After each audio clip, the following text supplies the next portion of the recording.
Chers frères et sœurs, avant de terminer notre série sur l'offertoire avec la prière sur les offrandes, récapitulons rapidement ce que nous avons vu jusque-là.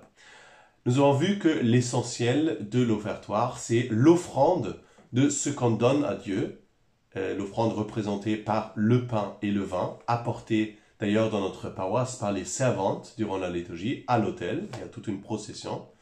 Et ces servantes ainsi représentent toutes les offrandes des fidèles. Et ensuite, cette offrande spirituelle, l'acte d'offrande de toute ma vie, toutes mes joies, mes peines, mes difficultés, je l'offre à Dieu au moment de l'offertoire. Ensuite, les dons apportés à l'autel, nos vies apportées à l'autel, sont mis à part par tous les gestes et les prières qui préparent l'offrande. Nous avons vu hier que le geste, par exemple, de l'encensement sépare définitivement ces dons, les sorts du monde profane pour les offrir à Dieu. Une fois que tout est prêt, et les prêtres aussi s'est purifié les mains, s'est préparé intérieurement avec les fidèles, il va maintenant pouvoir faire cette prière sur les offrandes pour effectivement offrir ces dons à Dieu pour qu'ils soient transformés par lui. Et donc, il commence cette prière, encore une fois, comme au début de la messe, par une invitation à la prière. Donc il invite les fidèles à la prière par ce geste où il dit « Prions ensemble au moment d'offrir le sacrifice de toute l'Église » et les fidèles répondent « Pour la gloire de Dieu et le salut du monde ». Ce geste est vraiment toujours là pour nous rappeler que notre prière est à associer à celle du prêtre. Dans la nouvelle traduction liturgique qui est encore plus proche du texte originel, c'est-à-dire du texte en latin, eh bien, nous allons voir un grand changement de texte, donc ça sera à partir de mai 2021, à la Pentecôte 2021, comme je vous ai dit hier. Le prêtre dira « Priez, frères et sœurs, que mon sacrifice et le vôtre soient agréables à Dieu le Père Tout-Puissant. » Et les fidèles répondront « Que le Seigneur reçoive de vos mains ce sacrifice à la louange et à la gloire de son nom, pour notre bien et celui de toute l'Église. » La première distinction, et c'est nouveau, que mon sacrifice et le vôtre.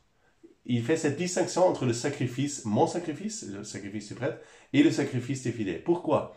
Parce que vous le savez, l'Eucharistie c'est quoi? C'est le Christ qui s'offre lui-même à son Père. Et nous nous associons à ce sacrifice.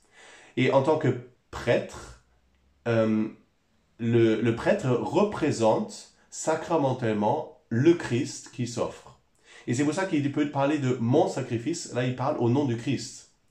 Et ensuite il parle du vôtre, eh bien il associe tous les sacrifices des fidèles.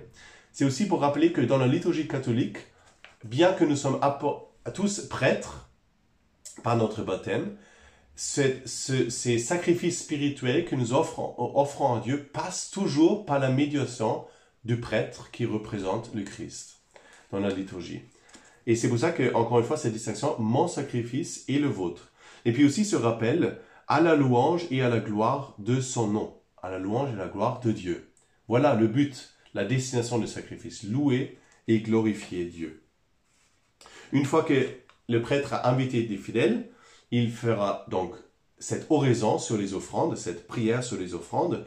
Je vous rappelle qu'il y a 3 oraisons dans la messe, celle de la collecte tout au début, celle de la prière sur les offrandes et celle de la prière après la communion que nous allons voir plus tard.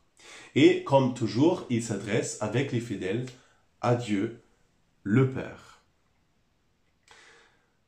Ainsi sont offerts tous les dons apportés, nos vies apportées sur l'autel au Seigneur. Et maintenant, il peut vraiment dans la préface et la prière eucharistique transformer ces dons offerts.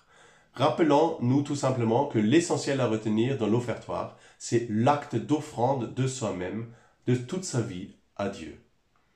Maintenant, nous allons continuer avec la préface et ensuite par la prière, avec la prière eucharistique.